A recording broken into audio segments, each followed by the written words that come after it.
नमस्कार मित्रों, आपका एक बार फिर से मेरे YouTube चैनल पर स्वागत है। बहुत बार हमने देखा है कि हमारी चलती हुई खुशहाल प्रफुल्ल जिंदगी अनायास या तो उलझनों में फंस जाती है, परेशानी में फंस जाती है।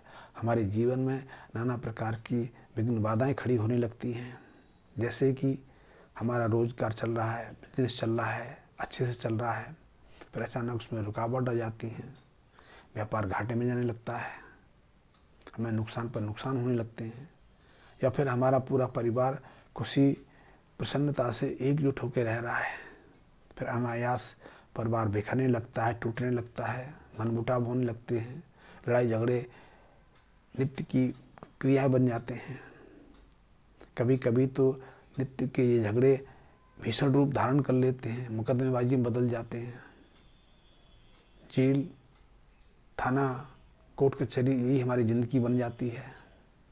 या फिर हम नौकरी कर रहे हैं, बड़ी प्रसन्नता से हमारा काम चल रहा है, सैलरी टाइम पे मिलती है, हम अपने परिवार की ज़रूरतें सहजता से पूरा कर लेते हैं, सब कुछ हमारे पास है, आनंद से हम जीवन व्यतीत कर रहे हैं, पर अनायास नौकरी में परेशानी खड़ी होने लगती है।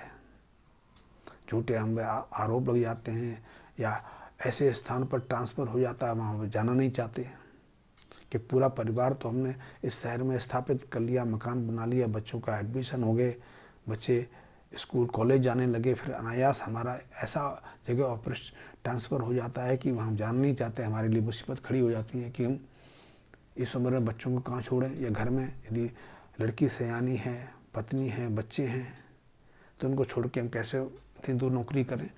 या फिर हमारे ऊपर झूठे एलिगेशन लगते हैं, झूठी शिकायतें हो जाती हैं, ऑफिस के ऑफिसर हमसे रूठ जाते हैं। ऐसी नाना समस्याएं खड़ी होती हैं। अनावश्यक ऐसी परेशानियों के लिए योग, कुछ ग्रह योग जिम्मेदार रहते हैं। ग्रह ही हमें अच्छी ज़िंदगी देते हैं, हमें समृद्धि देते हैं, सुख शांति देते हैं, एक मित्र सर्कल प्रदान करते हैं, मान सम्मान देते हैं। लेकिन जब यही ग्रह अशुभ स्थिति में चले जाते हैं, अशुभ युक्तियों में जुड़ जाते हैं, अशुभ संयोग बना लेते हैं, जो ग्रह तो निरंतर गतिशील हैं, उनकी गति के अनुसार हमारा जीवन भी बदलता रहता है। तो ऐसी परिवर्तन, ऐसे उथल पुथल हमारे जीवन में स्थिर रहती है।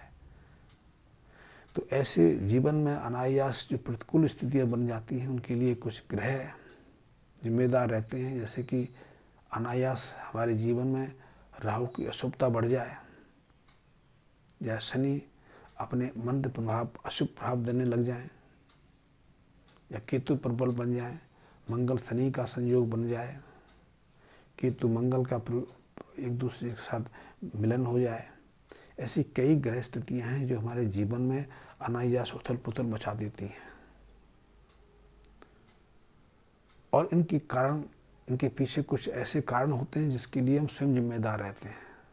और लाल किताब का तो सिद्धांत है कि अपने कर्मों के माध्यम से, अपने व्यवहार बर्ताव, अपने खान पीन के माध्यम से हम दूसरों के प्रति कैसा व्यवहार बरतते हैं, इन सब के कारण हम अपने कई ग्रहों को अशुभ बना लेते हैं, उनके प्रभाव को अशुभ कर लेते हैं, और फिर वो हमारे जीवन को ही बदल के रख देते हैं।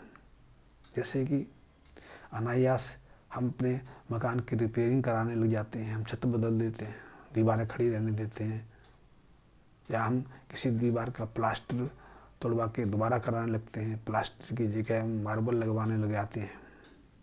हम अनायास अपने कमरों की डेकोरेशन में लग जाते हैं, लकड़ी का फर्नीचर लगवा देते हैं, लकड़ी के फर्नीचर लाके अपने घर में स्थापित कर लेते हैं। Electronic item, AC, fridge, cooler या दूसरी चीज़ें बिना किसी दिशा बोध के, बिना किसी जानकारी के कहीं भी स्थापित कर लेते हैं, या बाथरूम में कहीं भी नल लगवा देते हैं, या फिर हमारे रसोई घर का जो सीवरेज सिस्टम है चौक हो जाता है, हमारे बाथरूम में या और जगह नल के टपकते रहते हैं। हम अपनी छत पर कबाड़ इकट्ठा कर लेते हैं, ये घर के किसी स्थान पर कबाड़ का ढेर लगा लेते हैं, या घर के किसी कोने में हम भारी वस्तुएं या ऐसी चीज़ें स्थापित कर लेते हैं जो वहाँ नहीं होनी चाहिए। ऐसे विभिन्न कारण हैं। ऐसे विभिन्न कारणों से हमारे कई ग्रह जो शांत थे, अनुकूलता में हमें हमारी मददगार थे, अनायास प्रतिकूल बन जाते हैं। वो अपना असर दिखाने लगते हैं तो फिर हमारे जीवन में उथल पुथल मचने लगती है। कई बार हमें ये भी देखा गया है कि हम अपने घर में किसी मुर्दे को स्थापित कर लेते हैं, मूर्ति की तस्वीर, मूर्ति लगा देते हैं, अपने पूजा स्थान में मुर्दा स्थापित कर लेते हैं, क्योंकि हमारी जीवन पद्धति में मुर्दों को पूजने का प्रचलन नहीं है। हमारे बुजुर्ग तो पुरोहित पितृ रूप में हमारे साथ रहते हैं, लेकिन पितरों को स्थापित नहीं करते। हम अपने घर में अपने माँ बाप की तस्वीर भी लगाते हैं तो उसको भी ऐसे स्थान पर लगाते हैं कि वो हम पर एक सीमित स्तर तक ही नज़र रख सके। हम अपने बेडरूम में अपने मृत माँ बाप, दादा दादी की तस्वीर नहीं लगाते। लेकिन आजकल तो एक प्रश्न चल गया है कि अपने बेडरूम में हम ईश्वर की प्रतिमा भी लगा देते हैं, या ऐसे मृतक लोगों की जो गुरु नहीं थे, यदि कर्म गुरु जैसे नहीं थे, जो पूजनीय नहीं थे, लेकिन उनको भी स्थापित कर लेते हैं। ऐसे में हमारी की अशुभ स्थितियाँ बन जाती हैं। छत बदलने से, मकान की रिपेयरिंग कराने से, या नया मकान शुरू कर लेने से, खरीद लेने से, या फिर किसी ऐसे स्थान को, ऐसी जगह को खरीद लेने जो श्रापित है, किसी विधवा स्त्री की है, या कई अन्य कारणों से हम अपने जो शुभ ग्रह हैं उनको अशुभ बना लेते हैं, तो हमारे जीवन में ऐसी उथल पुथल मचने लग जाती है। हमारे घर में चूहों का आक्रमण शुरू हो जाए, चूहे बिल बना लें और सारे दिन चूहे घूमते रहें। एक चूही होती है घर में, छोटी चूही शुभ मानी गई है। एक चूहा होता है जंगली, उसे घर में निवास नहीं होने देना चाहिए, क्योंकि वो यहाँ भी रहेगा, वहाँ निर्जन चाहेगा, वो स्थान को खोखला कर देगा, निर्जन बना देगा। वो जमीन को भी निर्जन बना देता है, वहाँ फसल नहीं रहने देता, फसलों का नुकसान करता है। चूही जो है, घर की चूही इतना नुकसान नहीं करती, वो अलग तरह का नुकसान करती है। तो ये सारे जो परिस्थितियाँ हमारे ग्रह को अशुभ बना देती हैं। तो ऐसे में हम क्या कर सकते हैं? क्योंकि ऐसी उथल पुथल को रोकने के लिए हम लाल किताब आधारित कुछ उपायों की मदद ले सकते हैं। जैसे कि यदि ऐसी अनुकूल परिस्थितियाँ हमारे जीवन में बन गई हैं तो सबसे पहले राहु शनि की अशुभता से बाहर निकलने के लिए हमें हर शनिवार को एक पूजा वाला नारियल और 6-8 छुहारे, सूखे छुहारे लेकर मंदिर, प्रति शनिवार को मंदिर जाना है, और प्रति शनिवार को हमने सरसों का तेल शनिदेव को समर्पित करना है। शनि का तेल हम लोहे के पात्र में लेके जा सकते हैं, वैसे कांसे का पात्र मिल जाए तो सबसे उपयुक्त है। कांसे के पात्र में सरसों के तेल को ले जाना और नारियल छुहारे शनि को या देव प्रतिमा को समर्पित करना हमारे लिए अति उत्तम है। इससे हमारी बहुत सारी मानसिक टेंशन, मानसिक उलझनें, हमारे जीवन की उथल पुथल में शांति आने लगती है। जो लोग हम पर अभी कुदृष्टि रखते थे, हमारे बारे में षड्यंत्र रचने लगे थे, हमारे बारे में कई तरह की अफवाहें फैलाने लगे थे, उनके विचारों में अनुकूलता आने लगती है।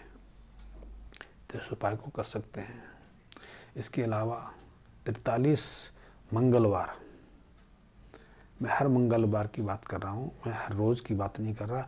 हर रोज़ को ये उपाय तो थोड़ा मुश्किल हो जाएगा, तो हर लगातार 43 मंगलवार आपने एक तांबे का मटका लेना है, तांबे का लोटा लेना है, जो भी आपसे बन पाए वो लेना है, और साबुत मूंग की दाल लेके उसमें भरनी है, तांबे का ढक्कन लगाना है, और यदि संभव हो पाए तो तांबे की ढक्कन के बाद उसको टाँका लगवाना है।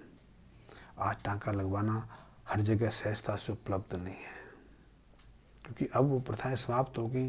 पहले तो गली गली में कली करने वाले, बर्तनों पर कली चढ़ाने वाले लोग घूमते थे। हमारे घरों में भी तांबा पीतल के बर्तन ही इस्तेमाल में आते थे, कांसे के बर्तन हम इस्तेमाल करते थे। अब तो कांसे के बर्तन दुर्लभ हो गए।